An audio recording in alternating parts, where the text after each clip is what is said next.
Viewers, welcome back in our program. So, fifth वाली segment ਦੇ ਵਿੱਚ ਆਪਾਂ डिस्कस ਕਰਨ ਜਾ ਰਹੇ ਹਾਂ ਤੁਹਾਡੀਆਂ ਲਿਖਤਾਂ ਤੇ ਗੁਰਬਾਣੀ ਵਿਚਾਰਾਂ। ਸੋ ਅਸੀਂ ਚਾਹਾਂਗੇ ਕਿ ਤੁਸੀਂ ਨਾ ਇਸੇ ਤਰ੍ਹਾਂ ਹੀ ਬਣੇ ਰਹਿਣਾ, ਦੇਖਣ ਸੁਣਨੇ ਆ ਲਿਖਣ ਲਈ ਤੁਹਾਡਾ ਸਭ ਦਾ ਬਹੁਤ-ਬਹੁਤ ਸ਼ੁਕਰੀਆ ਜੀ। ਡਾਕਟਰ ਸਾਹਿਬ ਕੀ ਵਿਚਾਰਾਂ ਨੇ ਜੋ ਜਿਹੜੇ ਸਾਡੇ ਦਰਸ਼ਕਾਂ ਦੀਆਂ ਲਿਖਤਾਂ ਨੇ? ਅਸੀਂ ਬਾਰ-ਬਾਰ ਮਾਫੀ ਚਾਹੁੰਦੇ ਹਾਂ ਆਪਣੇ ਦਰਸ਼ਕਾਂ ਤੋਂ ਕਿ ਬਹੁਤ ਵਾਰ ਚਾਹੁੰਦੇ ਹੋਏ ਵੀ ਅਸੀਂ ਉਹਨਾਂ ਦੀਆਂ ਲਿਖਤਾਂ ਸ਼ਾਮਲ ਨਹੀਂ ਕਰ ਸਕਦੇ। ਕਈ ਵਾਰੀ ਇਹਨੇ ਕੰਪੈਲਿੰਗ ਟੌਪਿਕਸ ਹੁੰਦੇ ਨੇ, ਲੇਕਿਨ ਹੁਣ ਅਸੀਂ ਇਹਨੂੰ 5 ਸੈਗਮੈਂਟਸ ਕੀਤਾ ਤੇ ਸ਼ਾਇਦ ਵਾਰੀ ਆ ਜਾਇਆ ਕਰੇ।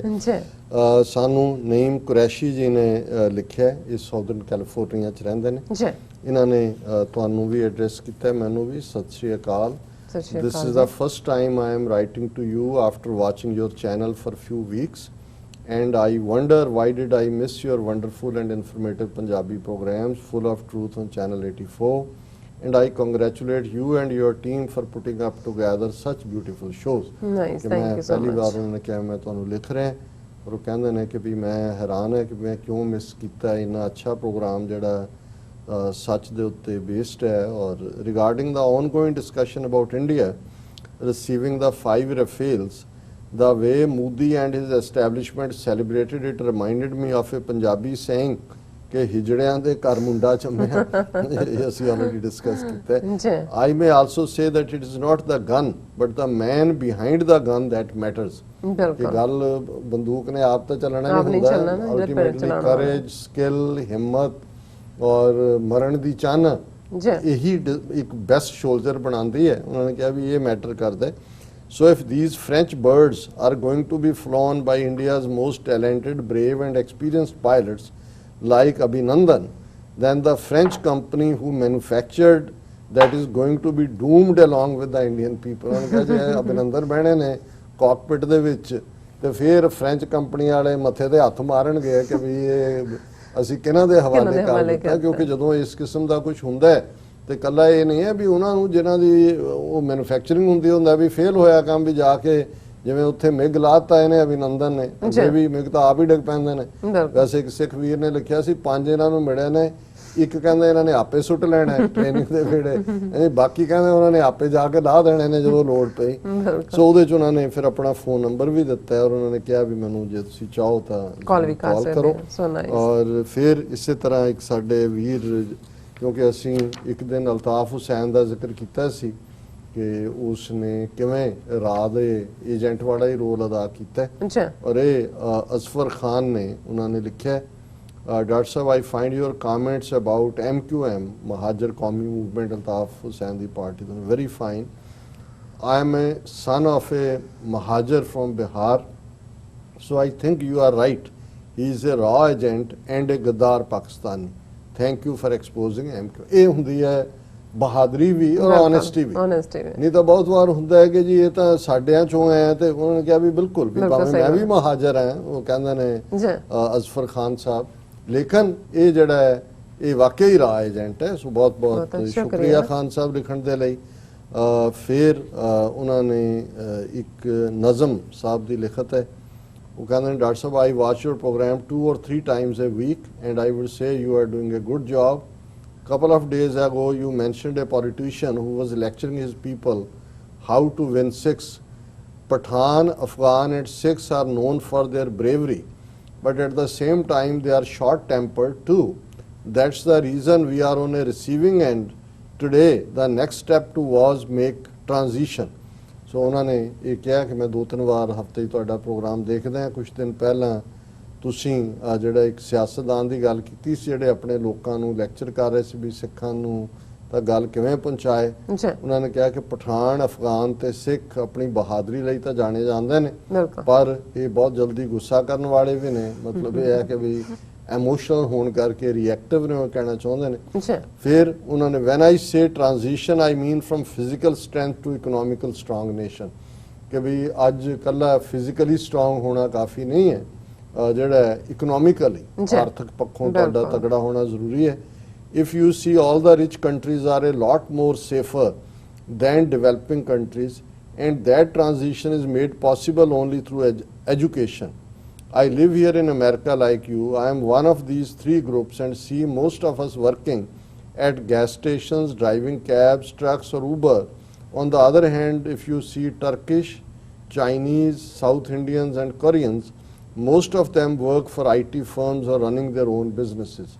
ਉਹਨਾਂ ਨੇ ਕਿਹਾ ਕਿ ਵੀ ਮੈਂ ਵੀ ਅਮਰੀਕਾ 'ਚ ਰਹਿੰਦਾ ਹਾਂ ਔਰ ਮੈਂ ਦੇਖਦਾ ਹਾਂ ਵੀ ਜਿਹੜੇ ਸਾਡੇ ਲੋਕ ਨੇ ਬਹੁਤ ਸਾਰੇ ਉਹ ਦੂਸਰੇ ਕੰਮਾਂ 'ਚ ਟੈਕਸੀਆਂ ਟਰੱਕ ਚਲਾਉਣਾ ਜਾਂ ਊਬਰ ਜਾਂ ਗੈਸ ਸਟੇਸ਼ਨਾਂ ਦੇ ਕੰਮ ਕਰਦੇ ਨੇ, ਜਦੋਂ ਕਿ ਤੁਰਕੀ ਦੇ, ਚੀਨੇ ਜਾਂ ਸਾਊਥ ਇੰਡੀਅਨ ਜਾਂ ਕੋਰੀਅਨ ਬਹੁਤੇ IT ਫਰਮਾਂ 'ਚ ਜਾਂ ਆਪਣੇ ਕਾਰੋਬਾਰ ਰਨ ਕਰਦੇ ਨੇ, ਬਿਕੋਜ਼ ਦੇ never give up on their education, ਕਿਉਂਕਿ ਉਹ ਪੜ੍ਹਾਈ ਨੂੰ ਕਦੇ ਵੀ ਪਿੱਛੇ ਨਹੀਂ ਛੱਡਦੇ ਜਾਂ ਪੜ੍ਹਾਈ ਉਹ ਕਰਦੇ ਨੇ। I have never scene anybody in my entire life who believes and advocates that the only way forward is through education। ਮੈਨੂੰ ਕੋਈ ਨਹੀਂ ਮਿਲਿਆ ਜਿਹੜਾ ਇਹ ਗੱਲ ਕਹੇ ਕਿ ਸਿਰਫ ਪੜ੍ਹਾਈ ਰਾਹੀਂ ਤੁਸੀਂ ਅੱਗੇ ਜਾ ਸਕਦੇ ਹੋ।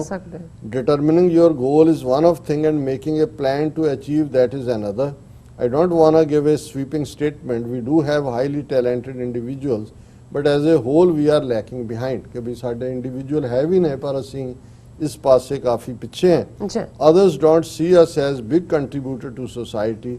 To make them realize we have to establish our importance in science and technology, again it's only possible through education, ਕਿ ਅਸੀਂ ਸਾਇੰਸ ਟੈਕਨੋਲੋਜੀ 'ਚ ਆਪਣਾ ਸਿੱਕਾ ਜਮਾਈਏ। ਇਹ ਪੜ੍ਹਾਈ ਲਈ ਐਜੂਕੇਸ਼ਨ ਦੇ ਉੱਤੇ ਹੈ। I conclude my opinion by saying keep it up, we shall see a free Khalistan in Kashmir inshallah। So nice। ਨਜ਼ਮ ਅਬਾਸ ਜੀ ਬਹੁਤ ਸ਼ੁਕਰੀਆ, ਤੁਸੀਂ ਬਹੁਤ ਇੰਪੋਰਟੈਂਟ ਨੁਕਤੇ ਦੇ ਉੱਤੇ ਗੱਲ ਕੀਤੀ ਹੈ। ਇਹਦੇ 'ਚ ਕੋਈ ਸ਼ੱਕ ਨਹੀਂ ਹੈ ਕਿ ਐਜੂਕੇਸ਼ਨ ਹੱਬ ਹੈ। ਲੇਕਿਨ ਇੱਥੇ ਵੀ ਕਿਉਂਕਿ ਜਿਹੜੇ ਸਾਡੇ ਮੁਲਕਾਂ 'ਚੋਂ ਜਾਂ ਜਿਹੜੇ ਤੁਸੀਂ ਕੌਮਾਂ ਦੀ ਗੱਲ ਕੀਤੀ, ਮੈਂ ਉਹਦੇ 'ਚ ਈਵਨ ਪਾਕਿਸਤਾਨੀਆਂ ਨੂੰ ਵੀ ਜੋੜਾਂਗਾ, ਅਫਗਾਨ, ਔਰ ਜਦੋਂ ਆਉਂਦੇ ਨੇ ਇੱਕ ਜਨਰੇਸ਼ਨ ਸਟਰਗਲ ਕਰਦੀ ਹੈ ਉਹ ਭਾਵੇਂ ਕਿਸੇ ਵੀ, ਲੇਕਿਨ ਅਸੀਂ ਇਹ ਦੇਖ ਰਹੇ ਹਾਂ ਕਿ ਸੈਕੰਡ ਜਨਰੇਸ਼ਨ ਜਾਂ ਥਰਡ ਜਨਰੇਸ਼ਨ ਸਾਡੇ ਬੱਚੇ ਬੱਚੀਆਂ ਨਾ ਸਿਰਫ ਪੜ੍ਹਾਈ 'ਚ ਜਾਂ ਦੂਜੇ ਫੀਲਡਸ ਦੇ ਵਿੱਚ ਵੀ ਅੱਗੇ ਨੇ, ਉਹਨਾਂ ਨੇ ਈਵਨ ਪੋਲੀਟੀਕਲ ਸਫੀਅਰ 'ਚ ਵੀ ਉਹ ਅਮਰੀਕਾ, ਕੈਨੇਡਾ, ਇੰਗਲੈਂਡ ਦੇ ਸਿੱਖਾਂ ਦੇ ਹਵਾਲੇ ਨਾਲ ਮੈਂ ਗੱਲ ਕਰਾਂ ਤੇ ਅਸੀਂ ਆਪਣਾ ਸਾਈਜ਼ੇਬਲ ਇੰਪੈਕਟ ਬਣਾਇਆ। ਠੀਕ ਹੈ, ਕਿਉਂਕਿ ਸਾਊਥ ਇੰਡੀਆ ਜਿੱਥੇ ਅੰਗਰੇਜ਼ 100 ਸਾਲ ਪਹਿਲਾਂ ਆ ਗਏ ਸੀ, ਉਹਨਾਂ ਦੀਆਂ ਇੰਸਟੀਟਿਊਸ਼ਨਸ ਕਲਕੱਤੇ ਦਾ ਕਾਲਜ ਵਿੱਚ ਔਰ ਦੂਸਰੇ ਪਹਿਲਾਂ ਬਣੇ ਸੀ, ਉਹ ਪਹਿਲਾਂ ਵੀ ਅੱਗੇ ਰਹੇ ਨੇ ਬ੍ਰਿਟਿਸ਼ ਪੀਰੀਅਡ 'ਚ। ਮਦਰਾਸੀ ਬਾਬੂ, ਬੰਗਾਲੀ ਬਾਬੂ, ਉਹਨਾਂ ਦੇ ਨਾਲ ਹੀ ਲਫ਼ਜ਼ ਬਾਬੂ ਲੱਗਦਾ ਸੀ ਕਿਉਂਕਿ ਸਾਰੇ ਰੇਲਵੇ ਔਰ ਦੂਜੇ ਤੀਜੇ ਕਲਰਕ ਔਰ ਸਾਰੀ ਬਿਊਰੋਕਰੇਸੀ 'ਚ ਉਹ ਆਏ। ਅੱਗੋਂ 72 ਸਾਲ ਸਾਨੂੰ ਹੋਰ ਡਿਪਰਾਈਵ ਕੀਤਾ ਪੰਜਾਬ ਦੇ ਵਿੱਚ। ਹਾਲਾਂ ਤੁਹਾਡੀ ਗੱਲ ਬਿਲਕੁਲ ਠੀਕ ਹੈ ਕਿ ਐਜੂਕੇਸ਼ਨ ਇੱਕ ਬੜੀ ਕੀ ਹੈ, ਪਰ ਜੇ ਇਕੱਲੀ ਐਜੂਕੇਸ਼ਨ ਜਾਂ ਈਵਨ ਇਕਨੋਮਿਕਲ ਪ੍ਰੋਸਪੈਰਿਟੀ ਤੁਹਾਡੀ ਮਾਈਨੋਰਿਟੀ ਦੀ ਸਰਵਾਈਵਲ ਕਰਵਾਉਂਦੀ ਹੁੰਦੀ ਤਾਂ ਫਿਰ ਪਾਰਸੀ, ਭਾਰਤ ਦੇ ਵਿੱਚ ਪਾਰਸੀਆਂ ਤੋਂ ਵੱਧ ਕੇ ਐਜੂਕੇਟਿਡ ਵੀ ਕੋਈ ਨਹੀਂ ਤੇ ਉਹਨਾਂ ਤੋਂ ਵੱਧ ਕੇ ਕਿਸੇ ਕੋਲ ਪੈਸੇ ਵੀ ਨਹੀਂ, ਪਰ ਜਦੋਂ ਤੁਸੀਂ ਉਹਨਾਂ ਦੇ ਦੇਖਦੇ ਹੋ ਉਹਨਾਂ ਤੇ ਰਿਪੋਰਟਸ ਕਿ ਵੀ ਉਹ ਇਮੇਜਿਨ ਕਰ ਰਹੇ ਨੇ ਕਿ ਇੰਨੇ ਤੱਕ ਪਹੁੰਚਦੇ ਆ, ਪਾਰਸੀ ਖਤਮ, ਹਰ ਸੈਂਸਸ 'ਚ ਉਹਨਾਂ ਦੀ ਗਿਣਤੀ ਘਟੀ ਹੁੰਦੀ ਹੈ ਔਰ ਹਰ ਚੀਜ਼ ਉਹਨਾਂ ਦੇ ਕੋਲ ਹੈ। ਉਹਨਾਂ ਨੇ ਵੱਡੇ ਵੱਡੇ ਜਿਹਨੇ ਫਿਲੈਂਥਰੋਪਿਕ ਪ੍ਰੋਜੈਕਟ ਨੇ ਉਹਨਾਂ ਨੇ ਦਿੱਤੇ ਨੇ, ਜਿੰਨੇ ਟਾਟੇ ਵਰਗੇ ਲੋਕ ਔਰ ਦੂਸਰੇ ਸਾਰੇ ਹੀ ਜ਼ੋਰੈਸਟਰੀਅਨ ਰਹੇ ਨੇ, ਸੋ ਪਾਰਸੀ ਨੇ। ਸੋ ਫਿਰ ਵੀ ਤੁਸੀਂ ਜਿਹੜਾ ਤੁਹਾਡਾ ਐਮਫੈਸਿਸ ਹੈ ਕਿ ਅਸੀਂ ਬੱਚਿਆਂ ਨੂੰ ਐਜੂਕੇਟ ਕਰੀਏ, ਇਕੱਲਾ ਇਹੀ ਐਜੂਕੇਸ਼ਨ ਨਹੀਂ, ਮੈਂ ਸਮਝਦਾ ਵੀ ਮਜ਼ਹਬ ਦੇ ਹਵਾਲੇ ਨਾਲ ਵੀ, ਪਰ ਨਾਲ ਦੀ ਨਾਲ ਪੋਲੀਟੀਕਲੀ ਬੱਚਿਆਂ ਦੇ ਵਿੱਚ ਚੇਤਨਾ ਹੋਏ ਕਿ ਉਹਨਾਂ ਨੇ ਆਜ਼ਾਦੀ ਹਾਸਲ ਕਰਨੀ ਹੈ, ਕਿਉਂਕਿ ਇੱਥੋਂ ਵਾਲੇ ਜੰਮੇ ਪਲੇ ਬੱਚੇ ਉਹਨਾਂ ਦੀਆਂ ਰੂਟਸ ਦੇ ਨਾਲ ਉਹਨਾਂ ਨੂੰ ਜੋੜਨਾ ਇਹ ਮੋਰ ਇੰਪੋਰਟੈਂਟ ਬਣ ਜਾਂਦਾ ਹੈ। ਅਦਰਵਾਈਜ਼ ਇੱਥੇ ਰਹਿ ਕੇ ਉਹ ਵੀ ਗੋਰੇ ਗੋਰੀਆਂ ਹੀ ਬਣ ਜਾਂਦੇ ਨੇ ਬਹੁਤ ਸਾਰੇ, ਉਹਨਾਂ 'ਚੋਂ ਫਿਰ ਕੋਈ ਬਹੁਤੀ ਆਸ ਨਹੀਂ ਹੁੰਦੀ ਜੇ ਉਹਨਾਂ ਨੂੰ ਤੁਸੀਂ ਘਰਾਂ ਰਾਹੀਂ ਜੋੜਿਆ ਨਾ ਹੋਏ। ਔਰ ਮੈਂ ਕਨਕਲੂਜਨ ਦੇ ਵਿੱਚ ਬਾਬਾ ਫਰੀਦ ਗੰਜ ਸ਼ੱਕਰ ਜੀ ਦਾ ਇੱਕ ਸ਼ਲੋਕ ਜਿਹੜਾ ਅਕਸਰ ਜਦੋਂ ਵੀ ਕੋਈ ਇਸ ਦੁਨੀਆ ਤੋਂ ਜਾਂਦਾ ਹੈ ਔਰ ਉਹਨਾਂ ਦੀ ਯਾਦ ਦੇ ਵਿੱਚ ਅੰਤਮ ਅਰਦਾਸ ਹੁੰਦੀ ਹੈ ਤੇ ਸਾਡੇ ਰਾਗੀ ਸਿੰਘ ਜਿਹੜੇ ਕੀਰਤਨੀ ਹੈ ਜਿਨ੍ਹਾਂ ਨੂੰ ਅਸੀਂ ਕਹਿੰਦੇ ਹਾਂ, ਰੱਬ ਦੀ ਸਿਫਤ ਸਲਾਹ ਕਰਦੇ ਨੇ, ਇਹ ਬਾਬਾ ਫਰੀਦ ਦਾ ਸ਼ਲੋਕ ਜ਼ਰੂਰ ਪੜ੍ਹਦੇ ਨੇ। ਖਾਸ ਤੌਰ ਤੇ ਜੇ ਕਿਸੇ ਦੀ ਯੰਗ ਉਮਰ 'ਚ ਮੌਤ ਹੋਏ, ਕੋਈ ਹਾਦਸੇ 'ਚ ਮਾਰਿਆ ਗਿਆ, ਪੂਰੀ ਉਮਰ ਨਹੀਂ ਭੋਗੀ ਹੋਈ, ਫਿਰ ਇਹਦੀ ਹੋਰ ਵੀ ਅਹਿਮੀਅਤ ਬਣਦੀ ਹੈ। ਤੇ ਬਾਬਾ ਫਰੀਦ ਦਾ ਸ਼ਲੋਕ ਹੈ, ਫਰੀਦਾ ਦਰਿਆਵੈ ਕੰਨੈ ਬਗਲਾ ਬੈਠਾ ਕੀਲ ਕਰੇ, ਕੀਲ ਕਰੇਂਦੇ ਹੰਝ ਨੂੰ ਅਚਿੰਤੇ ਬਾਜ ਪਏ, ਬਾਜ ਪਏ ਤਿਸ ਰੱਬ ਦੇ ਕੀਲਾਂ ਵਿਸਰੀਆਂ, ਜੋ ਮਨ ਚਿੱਤ ਨ ਚੇਤੇ ਸਨ ਸੇ ਗਾਲੀ ਰੱਬ ਕੀਆਂ। ਹੁਣ ਬਾਬਾ ਫਰੀਦ ਪਾਕਪਤਨ ਦਰਿਆ ਦੇ ਕੰਢੇ ਟਹਿਲ ਰਹੇ ਨੇ, ਦੇਖਦੇ ਨੇ ਕਿ ਬਗਲਾ ਦਰਿਆ ਦੇ ਕੰਢੇ, ਬਗਲਿਆਂ ਦੀ ਪੂਰਾ ਝੁੰਡ ਹੁੰਦਾ ਹੈ। ਹਾਲਾਂ ਉਹ ਹੰਸ ਨੂੰ ਕਹਿੰਦੇ ਨੇ, ਪਰ ਕਿਉਂਕਿ ਹੰਸ ਵੀ ਚਿੱਟਾ ਹੁੰਦਾ ਹੈ ਤੇ ਬਗਲਾ ਵੀ ਚਿੱਟਾ ਹੁੰਦਾ ਹੈ, ਇਸ ਲਈ ਹੰਸ ਵਰਗਾ ਰੰਗ ਹੈ ਉਹਦਾ। ਹੰਸ ਤਾਂ ਅਸਮਾਨਾਂ ਦਾ ਪੰਛੀ ਹੈ, ਜੀ ਬਗਲਾ ਥੱਲੇ ਹੈ। ਹੁਣ ਬਗਲਾ ਇੱਕ ਲੱਤ ਦੇ ਭਾਰ ਖਲੋਤਾ ਹੈ, ਧਿਆਨ ਉਹਦਾ ਮੱਛੀਆਂ ਨਾਲ ਕਦੇ ਫੜ ਲੈਂਦਾ ਹੈ, ਕਦੇ ਛੱਡ ਦਿੰਦਾ ਹੈ, ਕਲੋਲਾਂ ਕਰ ਰਿਹਾ, ਕੇਲ ਕਲੋਲ ਨੂੰ ਕਹਿੰਦੇ ਨੇ। ਜੀ ਤੇ ਬਾਬਾ ਫਰੀਦ ਕਹਿੰਦੇ ਨੇ ਕਿ ਫਰੀਦਾ ਦਰਿਆਵੈ ਕੰਨੈ ਬਗਲਾ ਕੰਨਾ ਕੰਢੇ। ਹੁਣ ਉਹ ਬਗਲਾ ਬੈਠਾ ਕੀਲ ਕਰੇ, ਕਲੋਲਾਂ ਕਰ ਰਿਹਾ, ਤੇ ਉਹ ਕਲੋਲਾਂ 'ਚ ਮਸਤ ਹੈ, ਤੇ ਅਚਾਨਕ ਅਸਮਾਨ ਦੇ ਵਿੱਚ ਬਾਜ ਇੱਕ ਉੱਭਰਦਾ ਹੈ, ਉਹ ਡਾਈਵ ਮਾਰਦਾ ਹੈ ਔਰ ਆਪਣੇ ਪੰਜਿਆਂ 'ਚ ਚੁੱਕ ਕੇ ਉਹਨੂੰ ਬਗਲੇ ਨੂੰ ਲੈ ਜਾਂਦਾ। ਕੀਲ ਕਰੇਂਦੇ ਹੰਝ ਨੂੰ ਅਚਿੰਤੇ ਬਾਜ ਪਏ। ਉਹਦੇ ਚਿੱਤ ਚੇਤੇ ਵੀ ਨਹੀਂ ਸੀ ਕਿ ਮੇਰੀ ਮੌਤ ਲਿਖੀ ਹੈ, ਮੈਂ ਤਾਂ ਇਹਨੂੰ ਮੌਤ ਮੱਛੀ ਨੂੰ ਦੇਣ ਦੇ ਲਈ ਉਹਦੇ ਨਾਲ ਕਲੋਲਾ ਕਰ ਰਹੇ। ਤਾਂ ਉਹਨਾਂ ਨੇ ਕਿਹਾ ਵੀ ਬਾਜ ਪਏ ਤੇ ਇਸ ਰੱਬ ਦੇ ਕੀਲਾਂ ਵਿਸਰੀਆਂ, ਕਿ ਭਾਈ ਕਲੋਲ ਕਲਾਲ ਭੁੱਲ ਗਏ ਉਹ ਰੱਬ ਦੀ। ਜੋ ਮਨ ਚਿੱਤ ਨਾ ਚੇਤੇ ਸਨ ਸੋ ਗਾਲੀ ਰੱਬ ਕੀ, ਕਿ ਜਿਹੜੀਆਂ ਗੱਲਾਂ ਚਿੱਤ ਚੇਤੇ ਵੀ ਨਹੀਂ ਸੀ ਉਹ ਰੱਬ ਨੇ ਕਰ ਦਿੱਤੀਆਂ। ਹੁਣ ਉਹ ਅਲੰਕਾਰ ਇਸਤੇਮਾਲ ਕਰ ਰਹੇ ਨੇ ਬਾਜ ਦਾ, ਬਗਲੇ ਤੇ ਝਪਟਣਾ, ਉਹਨੂੰ ਲੈ ਜਾਣਾ, ਪਰ ਯਾਦ ਦਹਾਨੀ ਕਰਵਾ ਰਹੇ ਨੇ ਮੌਤ ਦੀ। ਇਹ ਇਨਸਾਨ ਤੂੰ ਕਲੋਲਾਂ 'ਚ ਪਿਆ ਹੋਇਆ, ਤੂੰ ਦੁਨੀਆਦਾਰੀ ਦੇ ਵਿੱਚ ਗਵਾਚਿਆ ਹੋਇਆ, ਤੂੰ ਸਮਝਦਾ ਹੈ ਵੀ ਤੈਨੂੰ ਮੌਤ ਨਹੀਂ ਆਣੀ, ਪਤਾ ਨਹੀਂ ਕਦੋਂ ਮੌਤ ਦੇ ਫਰਿਸ਼ਤੇ ਨੇ ਜਾਂ ਜਮਦੂਤ ਨੇ ਬਾਜ ਵਾਂਗ ਝਪਟਾ ਮਾਰਨਾ ਤੇ ਤੇਰੀ ਰੂਹ ਨੂੰ ਲੈ ਕੇ ਉੱਡ ਜਾਣਾ।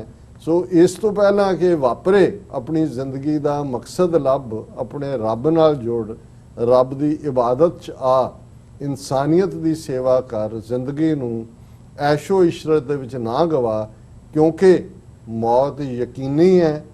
ਕਦੋਂ ਆਣਾ? ਮੌਤ ਦਾ ਝਪਟਾ ਵੱਜਦਾ ਹੈ, ਜਿਵੇਂ ਬਾਜ ਦਾ ਝਪਟਾ ਵੱਜਿਆ, ਔਰ ਉਹ ਕਦੇ ਜਿਹੜਾ ਉਹ ਇਨਫੋਰਮ ਕਰਕੇ ਨਹੀਂ ਆਉਂਦੀ। ਬਾਕੀ ਤਾਂ ਅਸੀਂ ਤਾਂ ਪਲਾਨ ਕਰਦੇ ਹਾਂ ਨਾ, ਅਸੀਂ ਤਾਂ ਸਾਲ ਬਾਅਦ ਕੀ ਕਰਨਾ ਹੈ, 5 ਸਾਲ ਬਾਅਦ ਪਹਿਲਾਂ 4 ਲੱਖ ਦਾ ਕਰ ਲੈਣਾ ਹੈ, ਫਿਰ ਮਿਲੀਅਨ ਵਾਲਾ ਲੈ ਲੈਣਾ ਹੈ, ਫਿਰ ਇਹ ਕਰ ਦੇਣਾ ਹੈ। ਪਰ ਉਹ ਬਾਬਾ ਫਰੀਦ ਯਾਦ ਕਰਵਾਉਂਦੇ ਨੇ ਕਿ ਕੀਲ ਕਰੇਂਦੇ ਹੰਝ ਨੂੰ ਅਚਿੰਤੇ ਬਾਜ ਪਏ, ਕਿ ਇਹ ਮੌਤ ਦੇ ਬਾਜ਼ ਨੇ ਕਦੋਂ ਝਪਟ ਕੇ ਅੰਧ ਕਰ ਦੇਣੇ।